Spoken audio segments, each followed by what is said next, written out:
야고보서 기자는 서두에 여러 가지 이제 시험이 다가올 때에 오히려 기쁨으로 그 일들을 감당하고 또 인내하라 이렇게 말씀을 하고 있습니다. 그러면서 오늘 본문에 이어서 이제 우리에게 말씀하시기로는 지혜를 구하라라고 말씀하고 계십니다.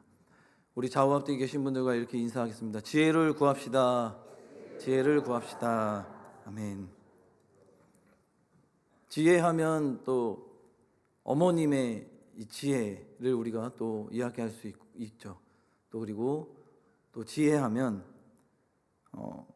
옛날에 이런 이야기가 있습니다. 꼬마 신랑 이야기인데요. 예전에 우리나라에서 성행했던 그 조혼 풍습을 소재로 한 이야기입니다. 옛날에는 이제 지금과 달리 신부가 15세, 16세 이럴 때, 그리고 이제 신랑은 더 어린 이제 꼬마 8세, 9세 이럴 때 이제 이렇게 결혼을 하는 그런 상황이었습니다. 근데 8살, 9살이 신부에게 요구하는 게 무엇이겠습니까? 업어달라, 말 태워달라, 밥 먹여달라 이런 거밖에 할 수 없는 그런 나이대였죠. 그러니 이 신부들이 얼마나 스트레스를 받았겠습니까? 그러면서 이제 살고 있는데 어느 날 이제 신랑의 어머니와 이제 아버지가 이제 집을 비우고 외출을 하게 되었습니다. 그래서 이제 신랑과 또 신부는 둘만 남게 되었죠. 계속해서 아까 말씀드린 대로 이제 신부에게 신랑은 이제 놀아달라고 또 말 태워달라 또 업어달라 또 놀아달라 이렇게 말썽을 피우니까 신부가 화가 나서 신랑을 어떻게 했습니까? 그냥 높은 지붕 위에 던져버렸습니다. 그러자 신랑은 이제 울고불고 난리가 났죠. 그런데 이제 이 신부는 이제 스트레스가 어느 정도 풀리고 이제 기분이 좋은 그런 상황이었지만 이게 웬일입니까? 갑자기 그 순간 외출하고 이제 돌아온 거죠. 부모님이요, 어머니, 아버지가. 그때 이제 큰일 났습니다. 이제 신랑이 지붕 위에 던져져 있으니까요. 이 신부는 어떻게 할 줄 몰라 하고 있는데 신랑이 어떻게 합니까? 아버지에게 너 왜 거기 올라가 있냐 그러니까 아버지에게 이렇게 얘기합니다. 신부 여기 큰 호박을 딸까요? 작은 호박을 딸까요? 이렇게 재치 있게 이야기를 했다는 것이죠. 이런 것도 어떻게 보면 지혜라고 생각할 수 있습니다. 그렇다면 성경에서 말하는 진정한 지혜는 무엇일까요? 지혜라는 것은 바로 하나님 앞에서 올바로 믿음의 길로 삶을 살아가는 그 삶의 능력을 가리키는 것입니다. 그런데 문제는 오늘날 사람들이 이 지혜, 자신에게 부족하다는 사실을 모르죠. 그러다 보니 지혜를 구하지 않습니다. 부족한 줄을 알아야 구하는데 부족한 줄 모른다는 것입니다. 예를 들어서 회의를 합니다. 회의를 하는데 마귀가 내 귀에 와서 이렇게 이야기하는 거죠. 다른 사람들은 다 지혜롭지 못한데 나만 참 똑똑하다. 이렇게 이야기하는 겁니다. 그러니까 참 내가 지혜롭다. 다른 사람은 무지하다. 그러니 다른 사람들은 다 지혜가 부족하니까 내가 이야기하는 것이 참 옳다. 맞다. 그렇기 때문에 나만 옳다. 이렇게 이야기한다는 것이죠. 그러나 우리가 지혜가 부족한 줄을 알아야 하는 것이 왜 그렇습니까? 왜 알아야 합니까? 지혜가 부족한 줄 알아야 바로 구할 수 있기 때문이라는 거예요. 기도라는 것은 왜 우리가 기도하고 간구하고 구하겠습니까? 자기의 부족을 깨달을 때 할 수 있고 하나님의 능력을 경험할 수 있을 때 그것을 경험하기 위해서 하게 되는 것이죠. 믿는 사람들이 기도하기 전에 먼저 해야 할 것이 있다는 거예요. 먼저 검토하는 것이 나에게 부족한 것이 무엇인지 찾아보는 것이 먼저 해야 할 일이라는 것입니다. 왜 그렇습니까? 우리는 죄인입니다. 우리는 부족한 삶을 살고 또 우리는 영원하지 않고 한계에 부딪히는 인간일 뿐이라는 것이죠. 우리는 연약한 존재입니다. 그러므로 영원하신 존재, 능력이 되시는 하나님 앞에 구해야 한다는 것이죠. 그분의 도우심을 받아야만 우리가 우리의 부족함을 채울 수 있고, 그렇게 능력으로 우리를 세워주셔서 사용함으로 인해서 우리가 하나님 앞에 쓰임받는 줄 믿으시기 바랍니다. 그런데 하나님께서 오늘 본문에서 말씀하세요. 5절 말씀인데요, 먼저 함께 읽겠습니다. 5절 말씀입니다. 시작. 너희 중에 누구든지 지혜가 부족하거든 모든 사람에게 후히 주시고 꾸짖지 아니하시는 하나님께 어떻게 하라고요? 구하라. 그리하면 주시리라. 아멘. 오늘 본문에 분명히 말씀하십니다. 구하라고 해요. 그러면 주시겠다고 말씀하십니다. 이게 지금 제 얘기가 아니라 하나님의 말씀하시는 것입니다. 바로 지혜를 구하는 자에게 지혜를 주신다고요. 그런데 지혜를 주시기만 하는 것이 아니라 어떻게 하신다는 겁니까? 후히 주신다고 하셨습니다. 우리가 무엇을 구할 때 그냥 적당히 주시는 것이 아니라 후히 주신다고 말씀하세요. 더 줄여서 주시는 분이 아니시고 오히려 더 많이 주신다는 거예요. 꾹꾹 담아서 꽉 채워서 주시는 분이 바로 하나님이시다라는 것입니다. 여러분, 어디 이제 시장에 가면 먹거리 장터 같은 곳에 가게 됩니다. 그러면 그 먹거리에 대해서 아주머니, 예를 들어 떡볶이입니다. 아주머니 떡볶이 얼마치 주세요. 그러면 꼭 하는 게 더 덧붙이는 게 있어요. 뭘까요?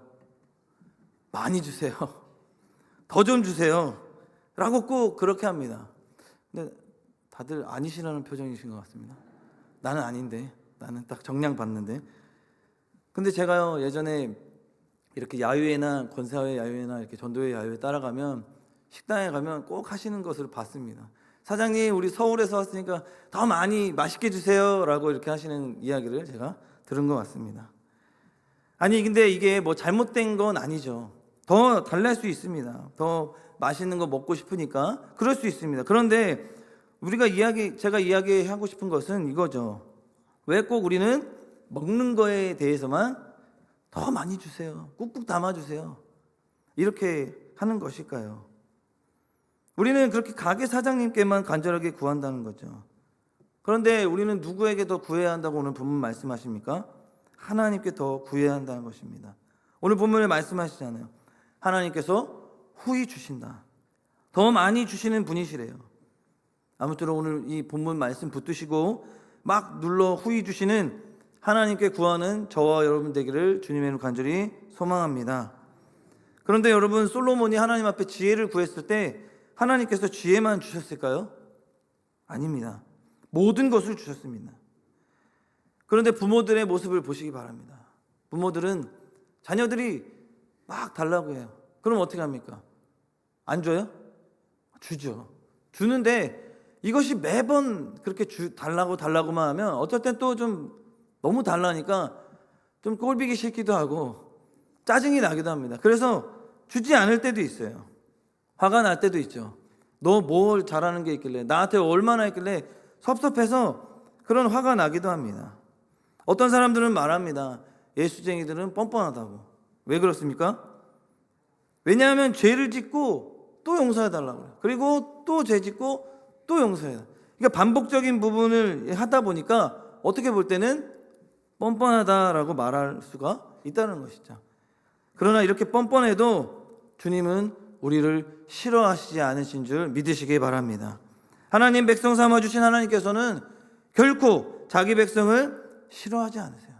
오히려 사랑으로 품어주시는 줄 믿으시기 바랍니다. 그렇게 주님은 외면하지 않으시고 짜증을 내시지 않는다는 거예요. 달라고 할 때마다 주신다는 것입니다. 한두 명의 자녀도 아니잖아요. 예수를 믿는 자녀들이 얼마나 많습니까? 수천 수만의 사람들이 그렇게 여기저기서 교회에서 하나님 앞에 간절함을 구하며 나아갈 때 하나님은 그렇게 구해도 짜증내지 않으시고 다 받아주시고 오히려 후히 주신다라는 것을 믿으시기 바랍니다. 오늘 본문이 말하는 거예요. 무엇을 구하든지 주시는데 그 속에는 바로 지혜도 포함되어 있다는 것입니다. 다 되는데 지혜만 안 된다고 하지 않으셨어요. 우리 하나님은 모든 것을 소유하고 계시는 분이십니다. 야고보서 1장 17절에 뒤에 상반절에 나온 것을 보면 온갖 좋은 은사와 온전한 선물이 다 위로부터 빛들의 아버지께로부터 내려오나니, 내려온다고 분명히 말씀하셨습니다. 어디로부터요? 하늘로부터, 아버지께로부터. 욥기서에도 보면, 욥기 28장에 보면 모두 이 주제를 말하고 있습니다. 특별히 28장 12절에 보면 욥은 이렇게 얘기해요. 그러나 지혜는 어디서 얻으며 명철이 있는 곳은 어디인고. 그랬더니 욥은 모든 출처들을 다 훑어본 후에 23절에 이렇게 이야기합니다. 하나님이 그 길을 아시며 있는 곳을 아시나니. 그리고 그래서 그는 말하기를 28장 28절에 주를 경외함이 지혜요 악을 떠남이 명철이니라. 아멘. 야고보는 같은 말을 하였죠. 하나님이 지혜의 근원이시다. 그렇기 때문에 기도로서 묻는 지혜를 얻을 수 있다라고 이야기하는 겁니다. 야고보는 5절에서 우리들이 지혜를 구하기 위해 하나님께 기꺼이 기도로 나아갈 수 있다라고 이야기하죠. 그것은 또 두 가지로 격려의 요소들로 언급하였습니다. 하나님은 우리가 무엇을 구하든지 구할 때 격려의 요소 첫 번째로 꾸짖지 아니하신다고 말씀하세요. 근데 우리 부모들은 자녀들을 꾸짖을 때 있잖아요. 그죠? 잘해서 할 때는 괜찮은데 좀 잘못한 경우, 좀 마음에 안 들 경우에는 어떻습니까? 무엇을 아빠 엄마 이렇게 뭐 좀 해주세요 해도 그런 잘못을 했을 때는 꾸짖잖아요. 너 이렇게 잘못했는데 뭐가 잘났다고 이걸 또 요구해? 이런 식으로요. 그런데 하나님께서는 꾸짖지 아니하신다고 격려의 요소로 첫 번째 말씀하셨습니다. 그리고 두 번째로 어떻게 하시냐면 오히려 모든 사람에게 어떻게 한다고요? 후히 주신다. 할렐루야. 이게 우리 하나님이십니다. 이것이 하나님의 백성인 우리들에게 축복을 허락하신 그 특권이에요. 이 축복은 우리들 편에서 행한 어떤 공로에 대한 보상이 아니고 순전히 그냥 하나님의 편에서 하나님의 백성인 우리들이 예수님만 믿고 하나님의 자녀된 권세, 그 하나님 편에 호의해서 아무 자격도 없는 죄인들인 우리들이 누리게 되는, 또 내려지게 되는 은혜인 줄 믿으시기 바랍니다. 그런데요, 여기서 우리가 또 알 수 있는 중요한 포인트가 있습니다. 하나님은 단순히 주시는 것만으로 끝나는 게 아니라 방금 전에도 말씀드렸듯이 후히 주신다는 거예요. 후히. 왜 이렇게 얘기할 수 있냐면, 여러분 아까 제가 먹거리 이야기하지 않았습니까? 그런데요, 이 사장님들은 다 다르잖아요. 어떤 사장님은 이 손님들에게 이 정량, FM대로 딱 그 정해진 대로만 아주 딱 정없이 딱 줍니다. 아무리 살갑게 아유 사장님 좀 더 주세요, 아유 같은 고향 사람인데 해도 정없이 딱 정량대로만 줘요. 아이 저희 이거밖에 없어요, 뭐 요거 팔아 남는 거 없어요 하는 그런 분들이 많다는 거죠. 그런데 또한 남지 않더라도 조금 손해 보더라도 아주 손님들을 배려하고 아주 이렇게 사랑과 정으로 이렇게 내 자식 같고 또 뭐 부모님 같고 또 너무 잘생기고 뭐 예뻐서 더 주고 많이 드렸어요, 이렇게 맛있게 드세요 하는 그런 사장님도 계시다는 거예요. 그렇다고 해서 더 주는 사장님이 잘했고 더 안 줬다고 해서 못된 사장님입니까? 아니죠. 그렇게 말씀드리는 것이 아니라 사람은 이렇게 다 다를 수가 있다는 것입니다. 그런데요, 우리 하나님은 그렇지 않다는 거죠. 하나님은 어떤 상황과 여건에 따라서가 아니라 그냥 하나님께서는 하나님의 백성인 우리들에게 후히 주시는 하나님이신 줄 믿으시기 바랍니다. 에베소서 3장 20절에 보면 우리 가운데서 역사하시는 능력대로 우리가 구하거나 생각하는 모든 것에 어떻게 하신다고 그래요? 넘치도록 주신다고 말씀하셨습니다. 누구든지 믿음으로 구하기만 하면 하나님은 사랑으로 바로 응답하신다라는 것이에요. 하나님은 빈궁한 자의 기도도 들으시는 줄 믿습니다. 그리고 우리들이 구하는 것 이상으로 또 주시는 분이 바로 우리 하나님이시라는 거예요. 그러므로 우리는 하나님 앞에서 기도할 때에 지체하면 안 된다는 거예요. 하나님은 남녀노소, 빈부귀천 다 가리지 않으신다는 것입니다. 주의 전에 나와 구하는 모든 자, 잘났건 못났건 성공을 했건 못했건 하나님께 나와서 주님께 부르짖고 구하는 모든 자들에게는 다 주신다라고 방금 말씀을 하신 것입니다. 풍성히 내려주신다는 거예요. 우리에게 무한을 주시거나 무시하시도 않으십니다. 내가 이것을 구한다면, 이렇게 생각하는 사람들이 있어요. 내가 이것을 구한다면 하나님은 화내실 거야. 하나님은 내가 이렇게 행하고 이렇게 죄를 지었기 때문에 하나님은 반드시 들어주지 않으실 것 같아. 이렇게 우리가 판단한다는 거죠. 그런데 그런 생각 다 버려야 한다는 것입니다. 이런 잘못된 생각으로 겁을 먹고 오히려 구하지 못하는 어리석음을 범하지 말아야 한다는 것이죠. 다시 한번 말씀드립니다. 하나님은 풍성하신 분이세요.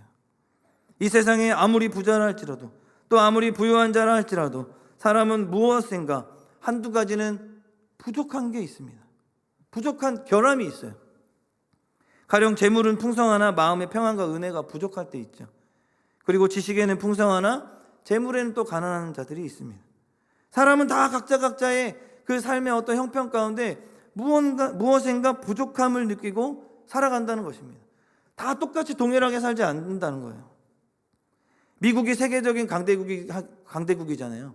그래서 세계 제1의 부한 나라라고도 합니다.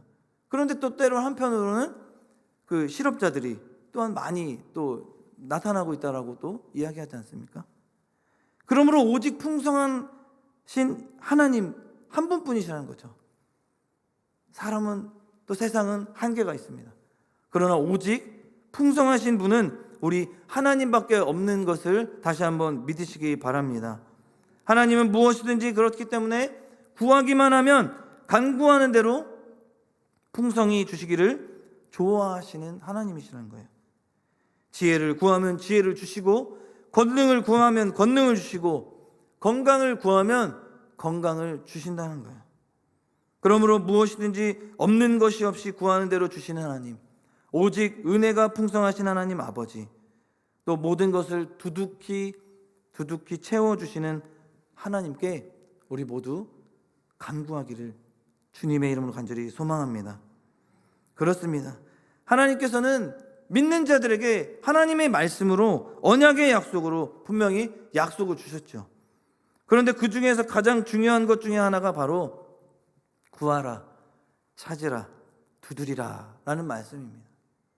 그리스도인들이 인생에서 성공하는 이유가 바로 여기에 있다는 것이죠. 불신자들은 곤고한 문제를 당할 때마다, 절망할 때마다 어떻게 합니까? 찾을 사람이 없어요. 찾을 분이 없습니다.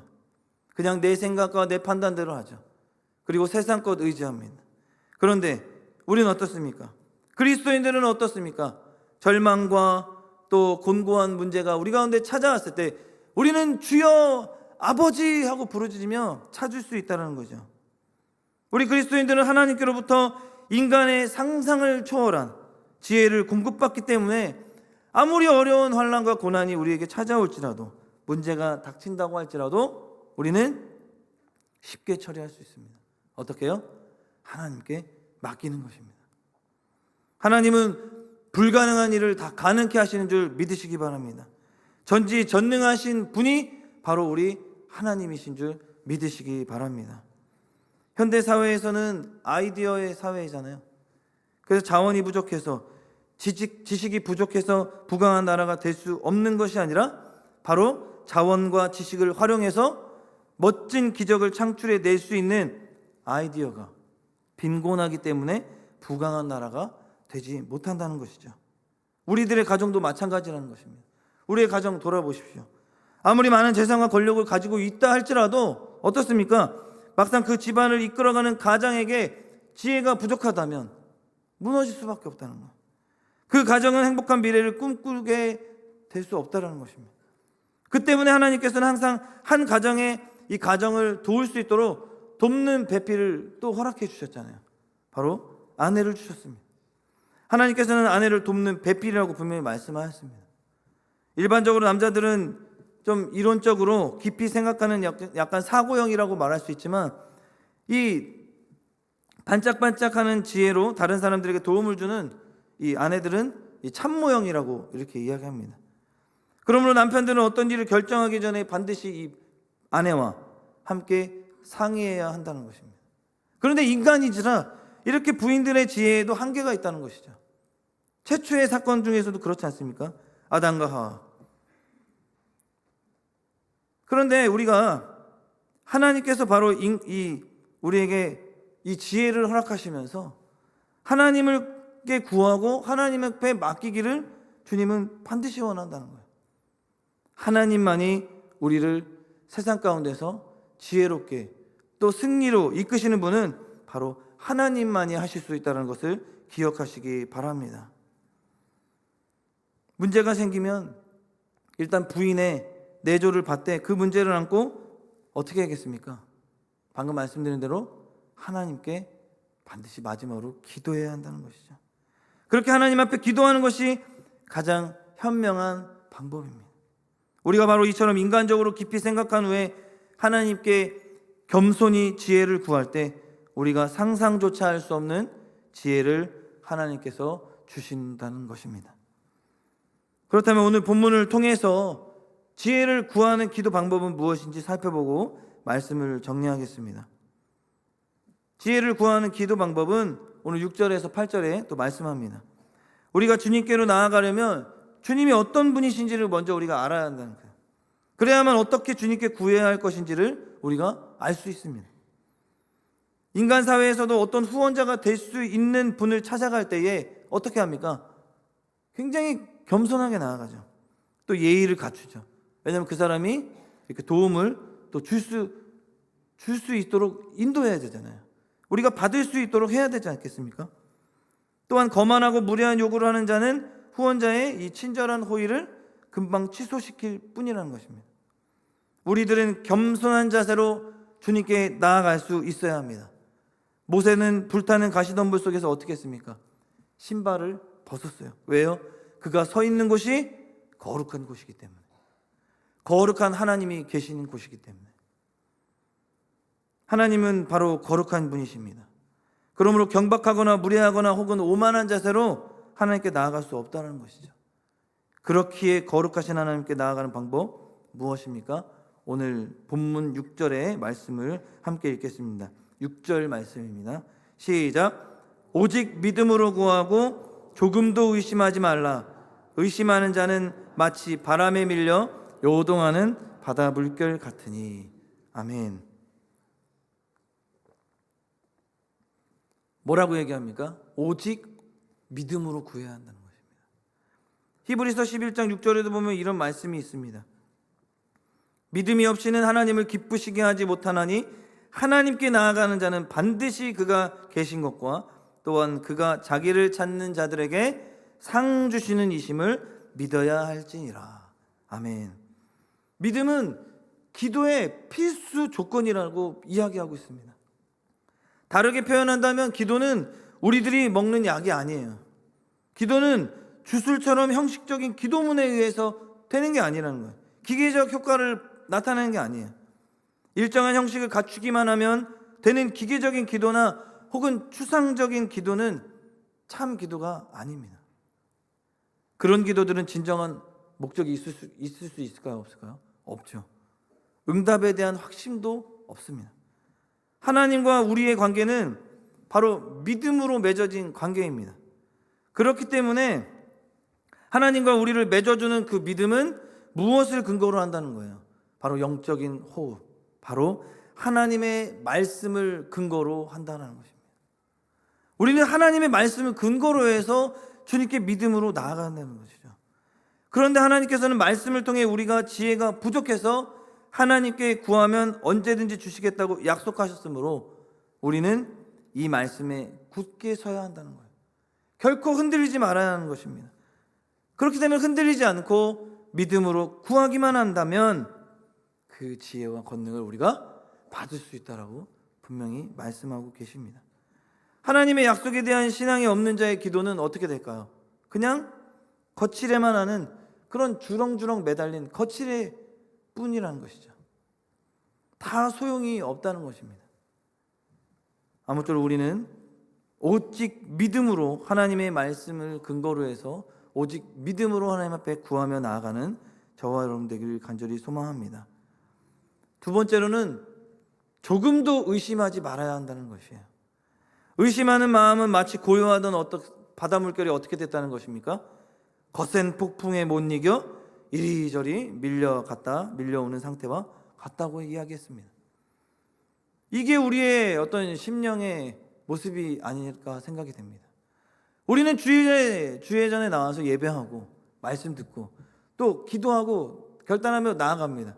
그런데 일주일의 삶 가운데서 세상에 우리가 나아갔을 때는 이런 거센 폭풍, 거센 어떤 풍파를 맞이하게 되면 점점점 우리가 흔들리게 된다는 거죠. 말씀을 강하게 붙들고 그 말씀하신 것을 믿고 조금도 의심하지 않고 나아가야 되는데 점점점 의심으로 내가 이렇게 하기로 했는데 이거 이렇게 좀 하면 되지 않을까? 하나님 분명히 말씀하셨는데 이 말씀이 맞을까? 이렇게 의심하면서 점점점 우리의 마음이 갈팡질팡 흔들리면서 때론 넘어질 때가 많이 있다는 것입니다. 그것이 우리의 삶의 모습이라는 거예요. 예수 믿는다고 해서 다 영적 전쟁에서 다 승리한다고 볼 수 없죠. 우리는 죄인입니다. 하루도 정말 한시도 이 사단은 우는 사자같이 삼킬자를 두루 찾아다닌다고 이야기해요. 우리가 의심하고 믿음의 어떤 굳건함을 세우지 않는다면 바로 사단의 먹잇감이 돼서 우리는 쓰러지게 된다는 것이죠. 본문에서 야고보 선생이 바다 물결을 비유로 들었습니다. 야고보 선생은 갈릴리 바다 출신이죠. 갈릴리 바다는 잔잔하다가도 갑자기 물결이 동요하며 폭풍이 불어오면 바다 생활에 노련한 이 어부들도 견디기 힘든다는 거예요. 동요하게 되죠. 죽으면 어떻게 될까? 어찌할 바를 모른다고 이야기합니다. 바로 의심하는 자가 이와 같다는 것입니다. 그래서 이런 사람은 무엇을 얻기를 생각하지 말라고 하였습니까? 의심하는 사람이 어떤 사람? 바로 기도할 때는 하나님께 다 맡긴 것 같고 일어서면 다시 내 마음속에 있는 것 같고 기도하면 또 하나님이 있는 것 같고 일어서면 또 없는 것 같고 이것이 두 마음을 품는다라고 표현을 하는 것입니다. 오늘 본문 7절 8절에 이렇게 말씀하는데요. 함께 읽겠습니다. 시작. 이런 사람은 무엇이든지 주께 얻기를 생각하지 말라. 두 마음을 품어 모든 일에 정함이 없는 자로다. 아멘. 하나님께 믿는다고 했다면 전적으로 다 맡겨야 되는데 두 마음이 있다는 거죠. 기도할 때는 막 맡겼습니다. 믿습니다. 그런데 기도하지 않고 우리 안에 어떤 폭풍을 만나고 또 세상 가운데 나가서 그런 현실적인 일들에 부딪히게 되면 한쪽에 그 마음이 또 나온다는 거죠. 의심의 마음이. 그러면서 하나님께 전적으로 맡겼던 것들이 점점점 줄어들게 되는 것입니다. 의심이라는 것은 하나님이 기도를 응답하신다는 약속에 대한 믿음의 근본적인 어떤 결핍을 가리킵니다. 참된 기도에는 기도에 대한 하나님의 약속을 신뢰하는 믿음이 반드시 선행되어야 한다는 것이죠. 그래서 칼빈도 이렇게 말합니다. 하나님의 말씀이 우리를 인도하지 않으면, 즉 어떻게 됩니까? 우리들이 하나님의 말씀을 믿지 않으면 전혀 기도에 임할 수 있을까요? 없을까요? 임할 수 없다라고 이야기해요. 믿음은 하나님의 약속들을 바라보며 우리의 기도가 축복된 그 응답을 가져올 것을 확신하는 것이 참된 믿음의 기도입니다. 의심하는 자란 비기독교인들, 즉 예수 믿지 않는 사람을 가리키는 것이 아니에요. 야고보는 이들을 가리켜 형제들이라고 부르고 있습니다. 그러나 이 형제들은 기도도 해요. 또 교회 생활도 합니다. 하나님의 말씀 붙들기도 해요. 하지만 흔들리는 자들이라고 해요. 그래서 네와 아니오를 동시에 바라는 성도들을 이렇게 또 가리켰습니다. 이들은 되게 부정적이고 우왕좌왕하면서 교회를 다닙니다. 그들의 의심은 자기들이 가진 믿음과 항상 모순됩니다. 그래서 의심하는 마음 때문에 주님과의 관계가 계속해서 어두운 그림자가 드리우고 영적 위기를 만날 때마다 번민하게 되는 것이죠. 의심하는 자는 인생의 여러 문제들 앞에서 긍정적인 믿음을 보일 수 없기 때문에 늘 안절부절 못하게 된다는 것입니다. 그래서 의심하는 자를 가리켜 오늘 본문에 말씀한 것처럼 바람에 밀려 요동하는 바다 물결과 같다, 이렇게 말씀했습니다. 의심하는 자는 기도의 응답 문제를 놓고도 결정을 내리지 못하고 기도하는 일 자체에도 전혀 진전이 없겠죠. 그런 자의 기도는 어떻겠습니까? 무익하고 무력합니다. 그런 신자는 두 견해의 중간에 서서 이제 갈피를 잡지 못하고 머뭇거리기만 하게 된다는 것이죠. 그래서 아예 이런 사람을 뭐라고 표현했습니까? 오늘 본문에서 이런 사람은 아예 무엇이든지 주께 얻기를 어떻게 하랍니까? 생각하지도 말라. 요동하는 마음은 효과적인 기도의 최대 장애물이라는 거예요. 우리들이 두 주인을 섬길 수 없듯이 두 마음을 품고서는 기도할 수 있을까요? 없을까요? 기도할 수 없다라고 이야기합니다. 두 마음을 품은 자는 모든 일에 정함이 없는 자, 그런 사람은 하나님께로부터 무엇을 받으리라고 기대해서는 또한 안 된다라고, 그리고 하나님이 인색하셔서 축복을 보류하시는 것이 아니라 두 마음을 품은 자들에게는 하나님의 응답해 주실 것이 아무것도 없기 때문에 이렇게 이야기를 하는 것입니다. 하나님은 무작정 축복해 주시지도 않고 불변의 진리에 모순된 복을 내리시지도 않는다는 것을 보여주는 것입니다. 그러므로 우리는 시편 46편 10절에 뭐라고 이야기하냐면 너희는 가만히 있어 내가 하나님됨 알지어다 라고 하신 말씀에 우리가 다시 한번 귀 기울이고 주께 대한 일편단심을 다시 한번 이 시간 마음을 잡아야 할 것입니다. 모든 사람들은 두 종류의 감각이 있다고 얘기해요. 육체적인 감각, 그리고 영적인 감각. 육체적 감각은 어떻습니까? 어떤 사람들은 이 육체적인 감각을 갖고 살죠. 의지하며 살아가요. 그리고 영적 감각을 의지하고 또 우리도 살아갑니다. 육체적 감각을 쫓는 사람들은 육신의 정욕, 안목의 정욕, 이생의 자랑을 쫓는 생활을 의미하고, 영적 감각을 쫓는 생활은 세상 환경을 바라보지 않고 어떻습니까? 바로 하나님 중심에만 서서 열심히 하나님의 뜻만을 쫓는 생활을 하는 사람이 바로 영적인 감각을 가지고 삶을 살아가는 사람이라는 것입니다.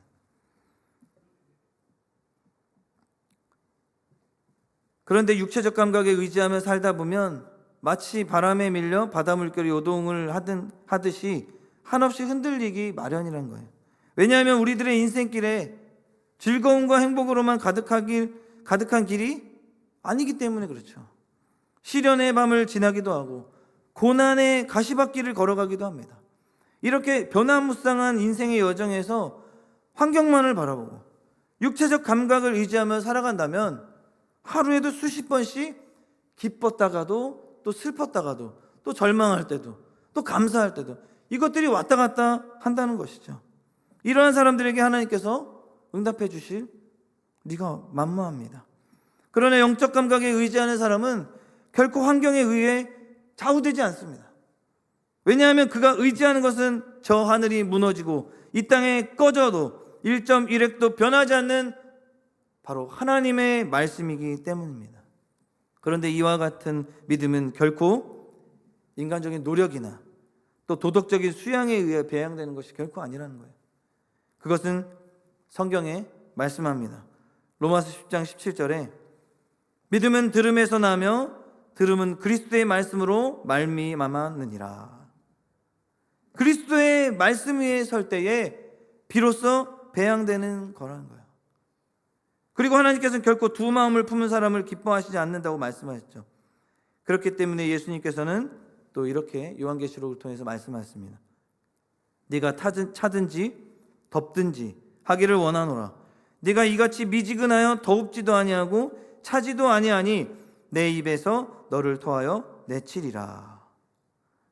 그러므로 두 마음을 품은 자, 다시 말하자면 기도한 후에 의심하는 자는 모든 일에 안정되어 있지 않기 때문에 아무것도 하나님께로부터 받을 수 없는 것뿐만 아니라 아무 일도 성취할 수 있을까요? 없을까요? 없다는 것입니다. 사랑하는 성도 여러분, 우리는 항상 자기의 부족을 깨닫고 삶을 살아갑니다. 또 하나님은 풍성하신 하나님이라는 사실을 우리가 믿고 의지하며 나아갑니다. 절대의 관용이 계신 아버지이심을 알고 반드시 주실 줄로 의심 없이 믿는 모든 사람에게 바로 차별 없이 구하는 자마다 주시고 후히 주시되 또 꾸짖지 아니하심으로 그것을 믿고 오직 믿음으로 구하고 한 마음으로 기도하는 하나님의 사람으로 나아가기를 우리는 결단하고 또 그렇게 살아가기를 위해서 노력하기 위해서 우리는 날마다 삶 가운데 분투한 삶을 살아내가고 있다는 것이죠. 그런데 그것이 결코 쉽지만은 않다는 것입니다. 우리가 이제 또 일주일의 삶을 살아갈 때에 오늘 다시 한번 말씀을 붙잡고 우리가 어떠한 삶 가운데서도 고난과 역경이 우리 가운데 찾아올지라도 우리는 한번 이렇게 해봤으면 좋겠습니다. 오직 하나님만 의지하고 오직 하나님의 말씀의 뜻에 따라서 살아가기를 결단하는 저와 여러분 되기를 간절히 소망합니다.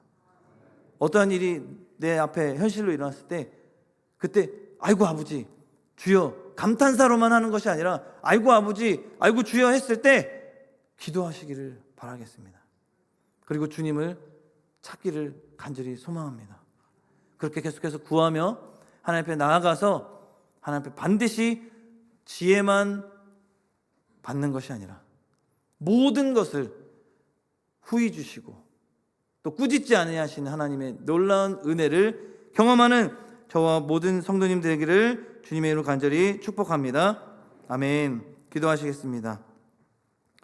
사랑과 은혜가 충만하신 하나님, 오늘도 우리가 말씀 앞에 또 우리의 심령을 내놓습니다. 하나님, 우리의 심령 가운데 오늘 말씀 깊이 새길 수 있도록 주여 은혜를 내려 주시옵소서. 어떠한 환경과 여건 속에서도 늘 하나님 의지하게 하시고 늘 하나님 말씀에 그 하나님 뜻에 우리가 구하며 찾고 두드리는 믿음의 백성들 다 되게 하여 주시옵소서. 정말 하나님께서는 꾸짖지 아니하시고 늘 우리를 사랑하시기에 하나님의 백성 삼아 주셔서 정말 후히 주시고 많은 것으로 채우신다는 하나님을 우리가 풍성하신 하나님으로 믿고 나아갑니다.